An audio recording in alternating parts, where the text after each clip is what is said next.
Hello, this is Super Movie Media, and this is my top 10 favourite horror movies of all time. If you don't agree with me, I'm sorry. Number 10. This number 10 is Dracula, which was produced in 2006 by ITV, starring Mark Warren as Dracula. Now this is taken from Bram Stoker's novel, and I thought this was actually better than the film they made for Bram Stoker's Dracula. But this is one good vampire film. I mean, Mark Warren played excellent Dracula in this. If you haven't seen it, I would suggest seeing it, but it might be a bit hard to find in America because it's like an English channel TV production. But mainly Dracula films are like really bad now, but this is one of the most recent best ones I have ever seen. So go see this movie because it's just simply cool. Number 9. For number 9, I picked Child's Play because this is one really good film that quite a lot of people have seen, and I mean, it's just such a clever idea how they can come up with a killer doll. But the storyline's very good. I did like Child's Play 2 and 3. I did not one bit like Child's Bride of Chucky and The Seed of Chucky. They had really nothing to do with these three previous films. All these first three, Child's Play 1, 2 and 3, they were all linked together, and doing this kind of thing is just really smart. I mean, I've never seen a killer doll before except for this, and there's not been like something else like it. I don't think they're doing a remake, which isn't good. If they did, it would probably be rubbish because Child's Play is really good. It's so clever. There isn't really any gore in Child's Play. When they got to Bride of Chucky and Seed of Chucky, the gore did start coming in because when they first made it, they pretty much didn't have any money. But Child's Play is a must-see film if you haven't seen. Number 8. The Amityville Horror. I picked this in it's the remake, just to clarify. Now this is one creepy film. I watched it the other night and I thought it was really creepy. And it says on the DVD cover that it's based on a true story. I don't know if this is true or not, but anyway, I'm just gonna go over that for now.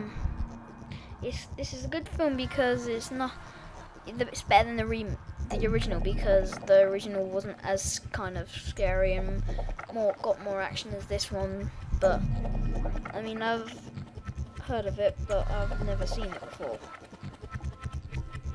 Now I like this film because obviously supernatural, if you think about it. The family move into this house, they hear strange voices. Well, the guy hears strange voices and he tries to murder his whole family. And now I'm sure a lot of you know the story. It's a good ending. I don't mind the ending because it's a good ending, obviously. There was bits where you're like, oh no, just quickly run or that.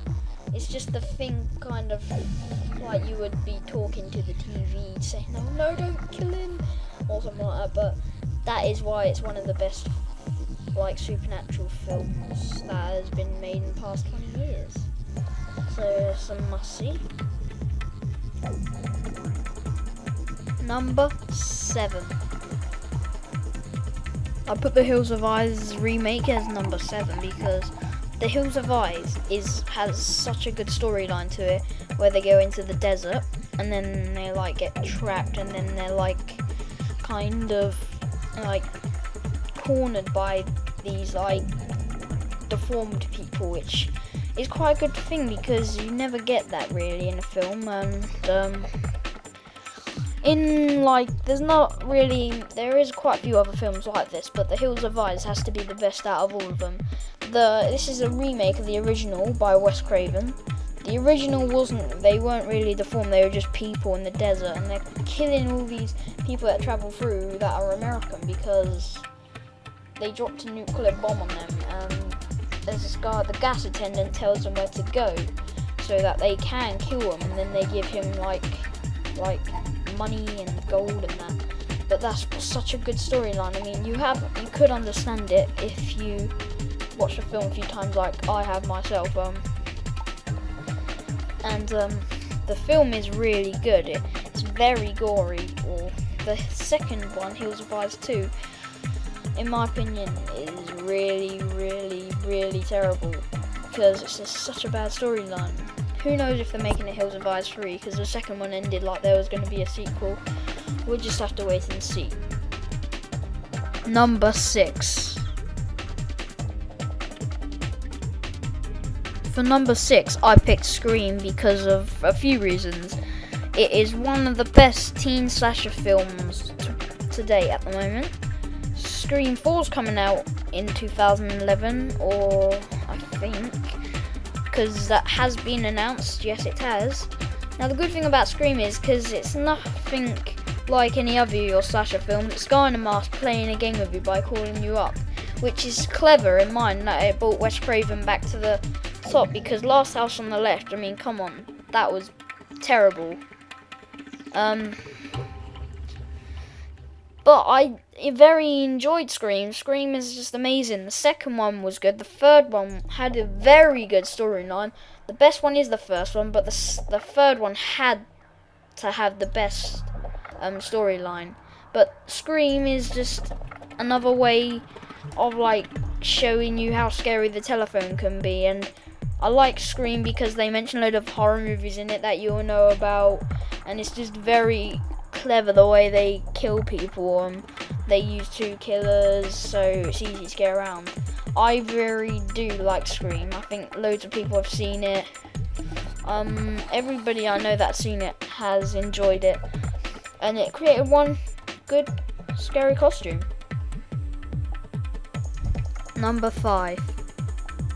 I really enjoyed Psycho the remake because obviously it's more modern than the original, so I obviously do prefer it to the original. I like Vince Vaughn as Norman Bates because it's different, really, if you think about it. Different, like a funny guy playing a killer. But they didn't make any sequels from that one. But I've seen the sequels from the original and they're pretty good.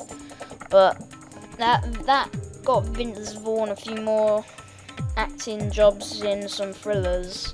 Think about it. I can't remember which one though, but I really enjoyed this because it was like more modern day horror, as I said, and like he is killing a more decent way. The ending was good, where Vince Vaughn just looks at the camera and then all of a sudden it just goes, kind of thing. But his mother is so creepy in this one. I did enjoy this. It's got the guy who plays Aragorn in it. I can't remember his name. Viggo Mortensen, that's it. And he was pretty good in it. I just liked this Psycho because many reasons. Go check it out if you haven't seen this. You might prefer it to the original, who knows. But this is one of the best remakes ever be made, I think. Number 4. Friday the 13th remake. It has to be better than the original because it had more violence in it.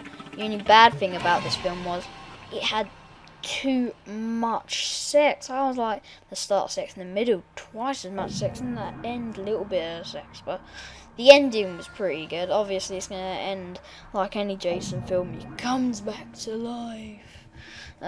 Obviously it isn't like supposed to be the exact same as the original, but what I liked about it was it started with his mother chasing basically a